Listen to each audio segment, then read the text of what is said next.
Campaign 2020 is sponsored by Wisconsin Hospital Association, Quick Trip, Wisconsin Counties Association, Wisconsin Realtors Association, and Wisconsin Operating Engineers Local 139.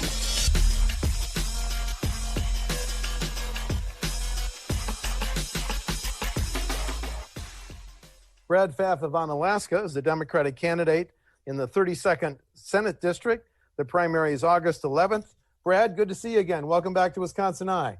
Well, thank you for having me. It's great to see you, and welcome to Western Wisconsin. Thank you. I've been reading some of the recent news clips. You've been emphasizing the need for to come back and help ag and rural interests in Wisconsin. Is that a centerpiece of your campaign in the 32nd District? Well, without a doubt, our family farmers and our rural residents are an important part of our state and an important, very important part of this district. We also need to make sure that we have our small businesses and our Main Street, that they can continue to move forward. We have to educate our kids and have strong public schools. We need to start making sure that we invest in our roads and our bridges so we can get to and from. We need leadership. The biggest issue here is we need leadership in our state legislature.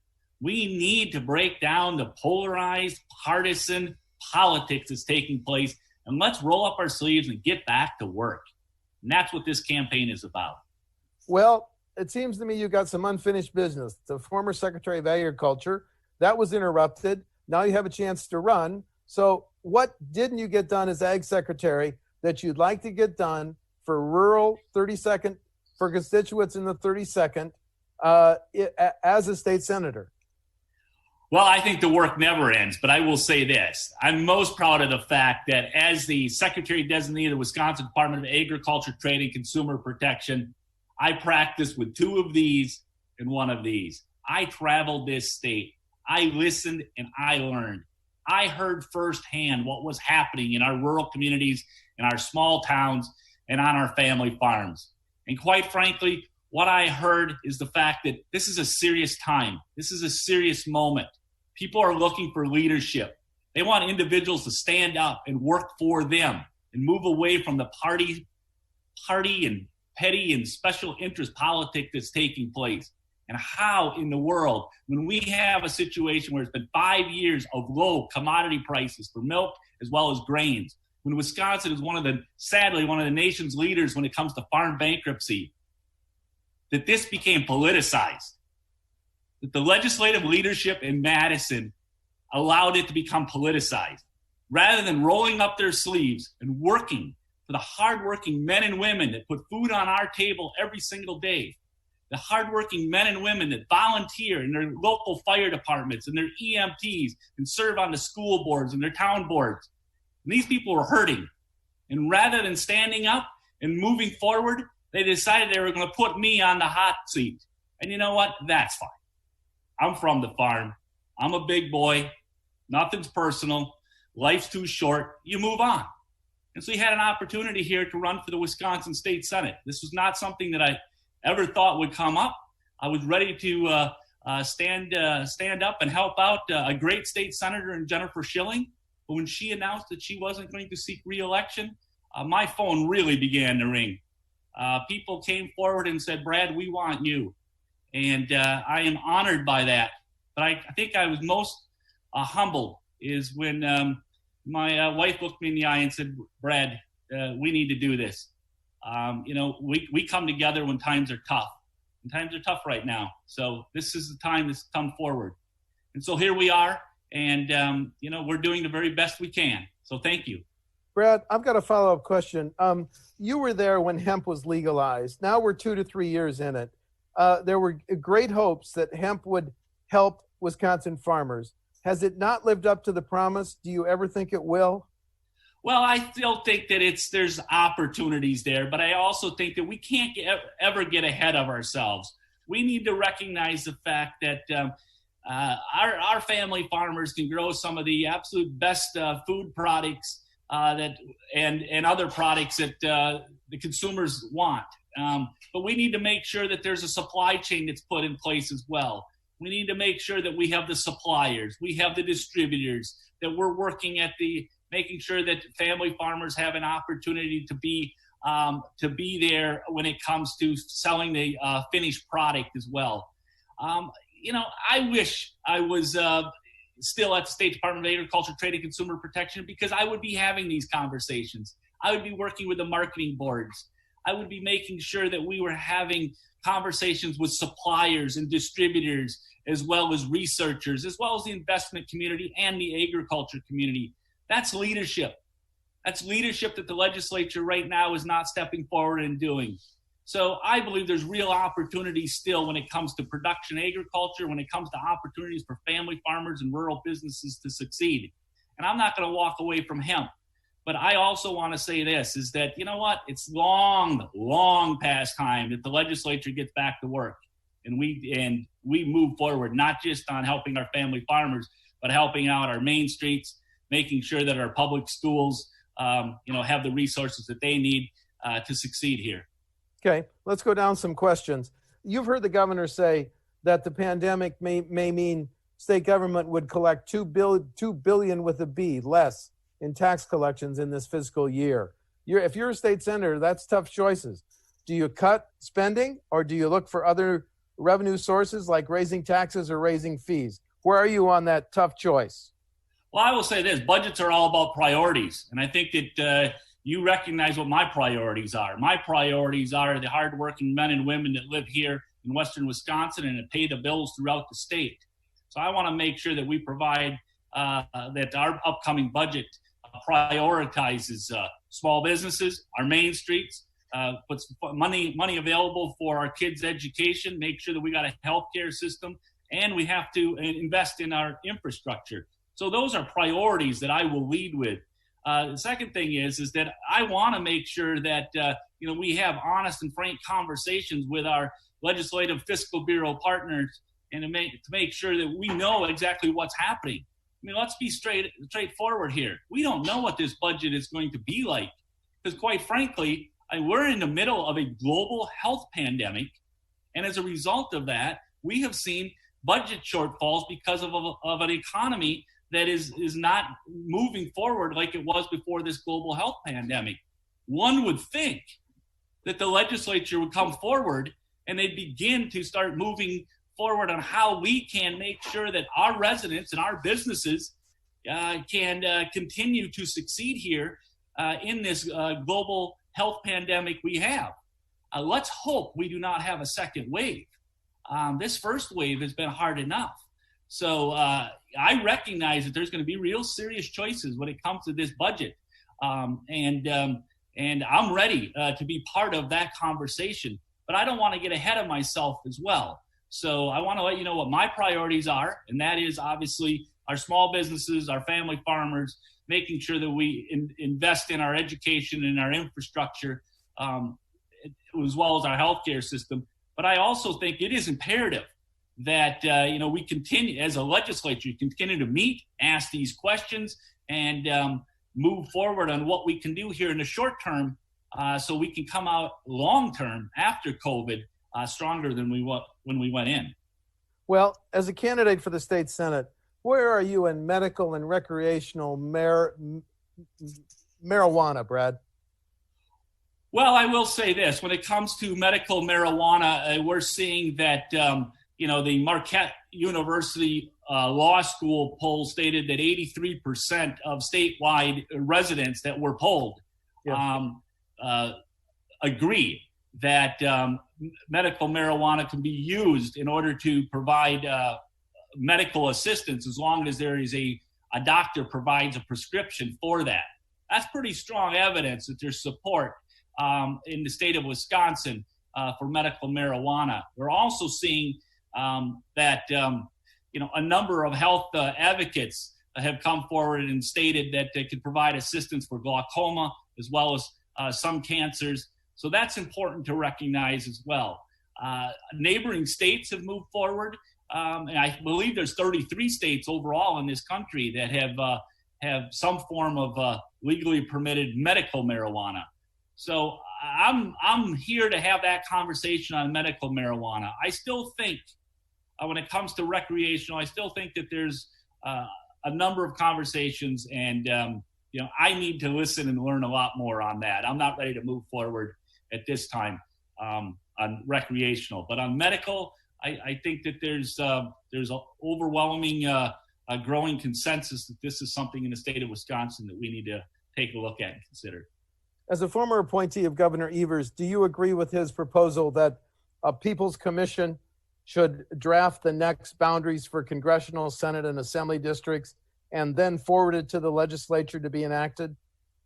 Well, I want to compliment the governor for that. And I will also say that as someone who's running for the state Senate that borders the state of Iowa, I can let you know that the state of Iowa has gone even further than that, and they have a nonpartisan commission that draws these legislative borders.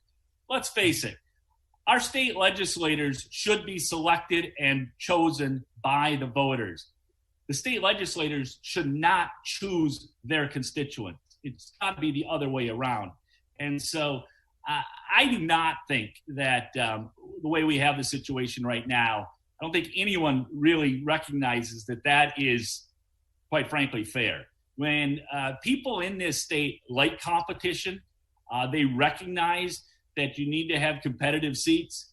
They want to have a choice. Then they also recognize when the cards are stacked against them. And quite frankly, what we've seen here with the most recent redistricting that took place 10 years ago is the cards have been stacked against the voters of the state. And will allow them to have a choice of whom should represent them in the state capitol. Brad, Americans know a lot more about how some police officers treat those in custody. Over the last 2 months, we know a lot more. The calls for reform, banning chokeholds, banning no-knock warrants, compiling a database of officers who are most prone to violence. Do you support these changes? Well, what I do support is the fact that it's important that we have this conversation right now. And I'm having this conversation with community leaders here in the 32nd State Senate District. I've reached out and spoken to the mayor in the largest city in this district, the city of La Crosse. I've been speaking to a variety of leaders in the community, diversity leaders, as well as academics at the University of Wisconsin in La Crosse. I've been reaching out to neighborhood associations. I need to learn and I need to listen, but I do believe that we need to recognize fact is our chokehold's necessary. Is that something that is really necessary here? As far as why are we doing and having these type of tactics being used? I'm proud of the city of La Crosse for the efforts that they've moved forward in 2015 in order to prohibit the use of chokeholds and some other tactics. And I think that's I compliment the community for that. And I compliment, obviously, the leadership within the city for recognizing that things needed to move forward. But as a state, I think that it's important. Again, we have leadership. We need to have these conversations when it comes to various tactics, but also criminal justice overall. I think these are conversations that the state legislative leadership, again, needs to step forward and begin having conversations, holding hearings, having listening sessions, hearing from people on the ground in these communities. This can be done safely. It can be done over virtual, Zoom, whatever it may be, in order to make sure that thoughts are brought forward. And unfortunately, it isn't happening because the legislature is not having these kind of conversations at this time. Two questions on the COVID-19 pandemic. It hits the economy and healthcare providers that state government relies on. It causes less revenue for the state, more demands on safety net programs like Medicaid. If you're a senator voting on the next budget, should hospitals have a greater funding priority than they've had in the past? Well, I will say this, hospitals are extremely important, especially in this district. We are blessed in this district to have two major providers here in the city of La Crosse, Gunderson, as well as the Gunderson system, as well as the Mayo system. But then we've got rural hospitals in Prairie du Chien, as well as Viroqua and Hillsborough. And so making sure that we keep that healthcare infrastructure, not just the hospitals, but the clinics in place is very, very important to me. I think that we need to, there's some things that we can do right now that is not going to take the budget in order to do. We right now can get the federal money, the federal Medicaid dollars. I mean, you and I both know, the state of Wisconsin has walked away from hundreds of millions of dollars. Oklahoma, just this week, agreed through a statewide referendum that they wanted to take the federal dollars. What is happening here? Is that how ideologically driven our state legislative leadership is right now, that they are willing to walk away from the hundreds of millions of dollars that is available? So I number one, before I get into a budget conversation, I want to find out, why aren't we just doing what Oklahoma has agreed to do? Move forward with these federal dollars. That's very important. I will also say that as a candidate, I have reached out and I've spoken to healthcare leaders within our major healthcare facilities here in the city of La Crosse, as well as leaders and those that serve in our rural healthcare settings, to learn more about their practices and what they are doing, and what more that we can do. I want to be absolutely clear. Yes, I want to work on affordability. Yes, I want to work on accessibility.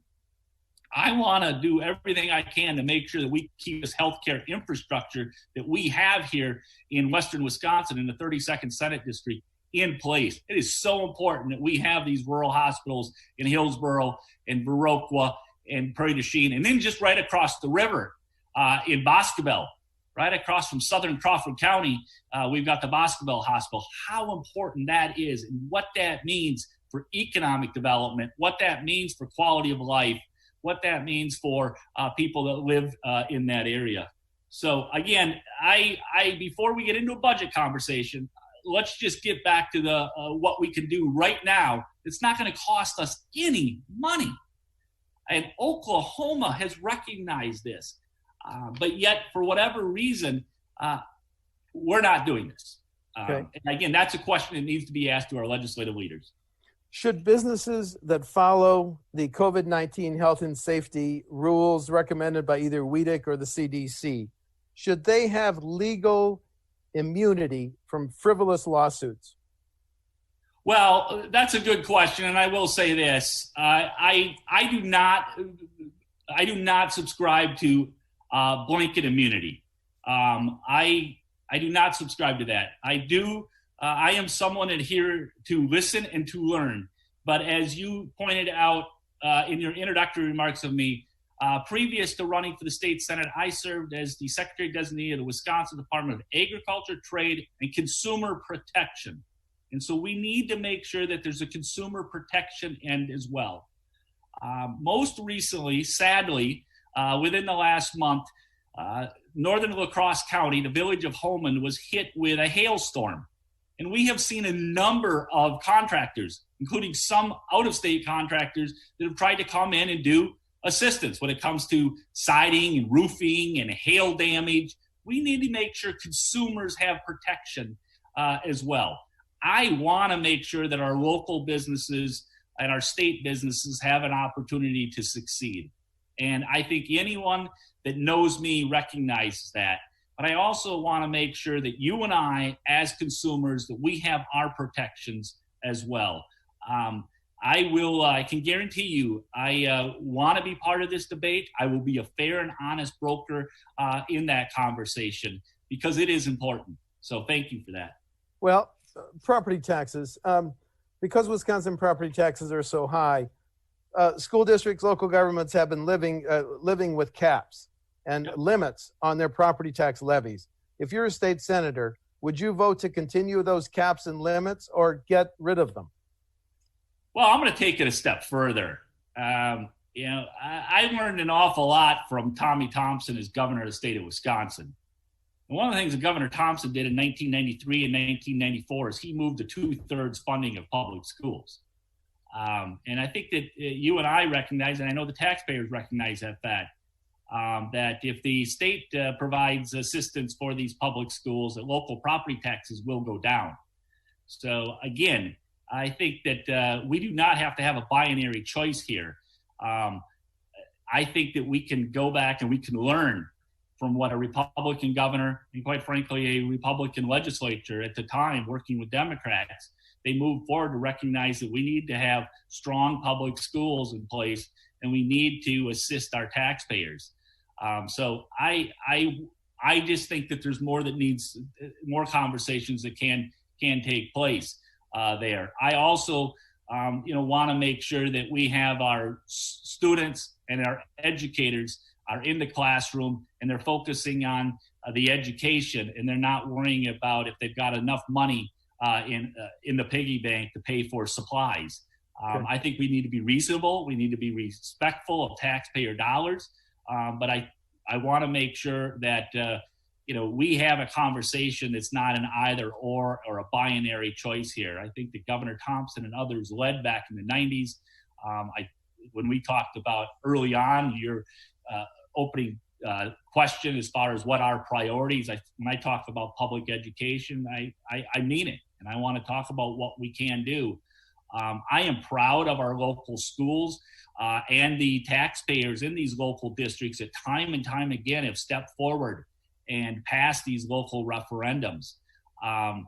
They recognize how important this is. And let's not forget, the good quality education is one of the best economic impacts that we can have in our state. And so I want to be able to, I am a product of a rural, consolidated public high school where two small towns came together and, formed a school district. Okay. And I firmly believe that one zip code should not determine what kind of education they're going to receive or what kind of future they're going to have. This is one of the most important conversations as a state legislator and as a leader in the state legislature one can have. And I want to let you know that I take this very, very seriously. And I look at what individuals like Governor Thompson and other commissions that Thompson administration had put together to make sure that we could take care of our public schools and at the same time, be responsible to us as taxpayers. Brad, because local governments are they rely so heavily on the property tax, is it time to consider giving them some revenue options? For example, broadening the 5% sales tax to products and services that are now exempt, or even giving local governments a chance to levy a half-cent sales tax? Do we need to look at some of those alternatives for local governments? Well, before we go there, I think we need to do the basics. And I think we need to listen to our local units of government that have spoken up in a bipartisan manner and said, close the dark store loophole. Why isn't this being done? I asked the majority leader in the Senate, I asked the leadership in the Assembly, why is this not being done? On a bipartisan manner, and our local units of government have said, step forward and do this. So let's get that done first. This is a border district. As I stated earlier, this district borders Iowa and Minnesota. So I want to make sure that our small businesses can continue to compete against businesses on the other side of the river. I want to make sure that we can continue to be an attractive place to do business here in this area, and I know we are. This is a tourism area as well. So let's do what we can do right now before we have such a conversation as that. And again, I've never really understood why the dark store loophole is not closed. I just don't get that. Somebody's going to have to explain to me why a few large retail establishments that are based out of state primarily are driving statewide policy right now, and I don't get that. Okay. I want to ask you about a study that found that in 2015, out-of-state contractors were awarded $72 million in contracts for public works projects authorized by local governments.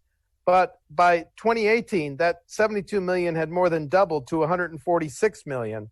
The question, should bidding standards and requirements give preferences to Wisconsin companies when local governments authorize major public works projects?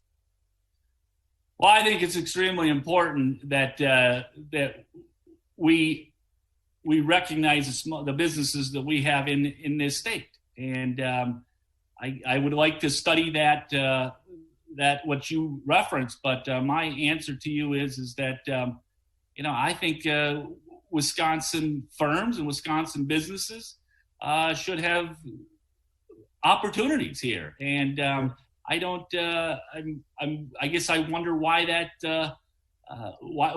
not taking place. So yes, okay. I would. That's how I would answer that. But thank you for that. Final question: differences between you and your opponent on August 11?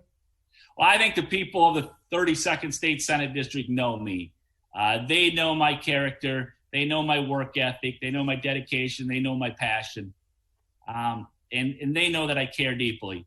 I'm very proud of the campaign we're running. I'm very proud of the outreach and the breadth of support that I've got. This is a campaign that is about the people. It is about the bringing us all together.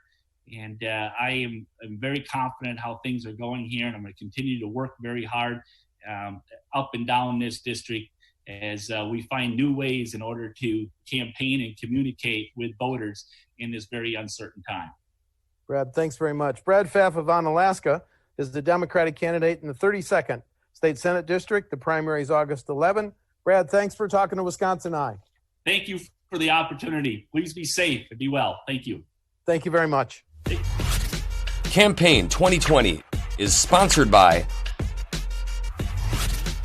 Wisconsin Hospital Association, Quick Trip,